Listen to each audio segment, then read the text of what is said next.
Can we explore the complexity of VTE a bit more? What kind of issues are we dealing with, and what is post-thrombotic syndrome?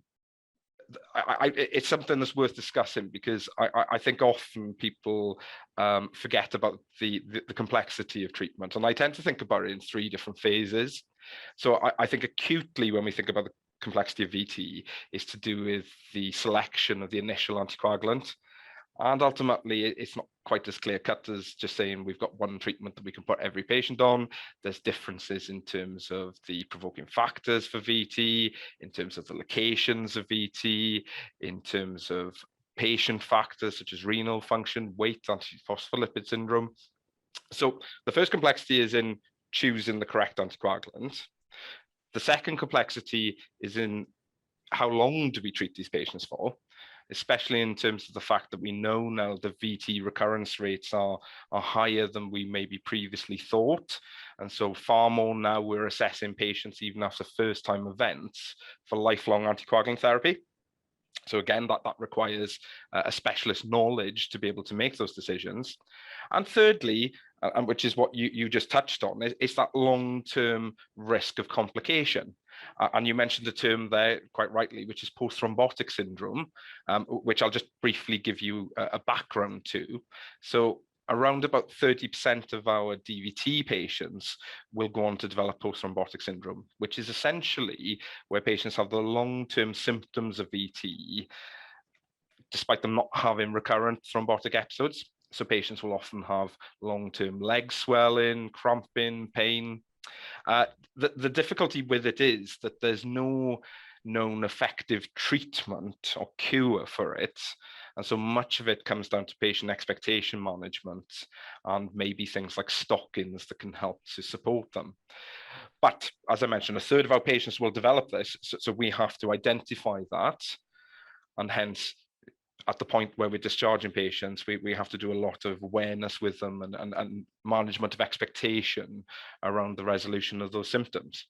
Similarly, when we think about PE, the long-term complication of PE is CTEPH, or chronic thromboembolic pulmonary hypertension.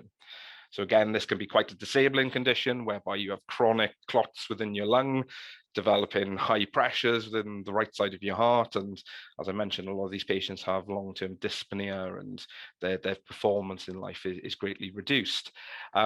Again, we can look for this. We undertake echoes in our PE patients, and we have specialist pathways we can refer to respiratory when patients are deemed to be high risk of this. But again, I think this is maybe one of the advantages of having a centralized, specialized VTE service, is that we can undertake all those roles and ensure that all three of those key elements are being completed for every patient we see. Much more to it than you might at first think. What impact did the introduction of direct oral anticoagulants have? But many of us thought that this would make it all very easy by comparison with warfarin. Yeah, yes and no. And I think from a patient perspective, especially, I think it's made it far more straightforward. I think we're now seeing patients being able to, take to be able to take anticoagulant therapy with minimal impact on their lives in terms of, less monitoring, less dietary impacts, less interactions with other medication. And to an extent, there's an advantage for us because, as I sort of alluded in this story almost, I think previously with warfarin, we'd spend so much of our time invested in the drug and how to monitor it and how to load it, that maybe we lost sight of the other aspects that I just discussed. Whereas with DOACs, they are far more straightforward to initiate and to manage, and hence we do have far more time now to look at these other complex matters. And also, we've seen the data, the bleeding data, especially in long-term patients, is very positive.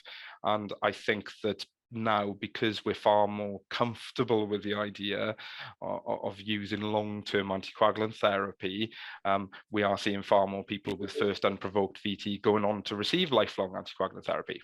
Whereas I'm not so sure we would be as comfortable with warfarin. But you're right, they're not quite as straightforward as they seem. And there's so many nuances to their management in terms of the background conditions people that have, in terms of the site of the VTE. Not everyone can have a DOAC. And again, I think it supports this idea of specialist services, is that we need individuals to be able to identify the correct patients. And as I mentioned, I can't see why that can't be a pharmacist. Could you give me an example of a typical VTE patient, and how would the service work for them? So generally, as I mentioned, at this moment in time, the patient be diagnosed by a medic at present, referred to us same day. That initial consultation is all based around the selection of the correct anticoagulant regime. We do that on day one. Then the subsequent reviews would be based mainly around establishing the patient's compliance and tolerance to the anticoagulant regime, undertaking all those investigations I mentioned, such as echoes, and whether there's any additional things such as thrombophilia screens that need to be undertaken. And it really comes to that 3-month review, because that is where we make the decision, we're continuing lifelong or we're stopping.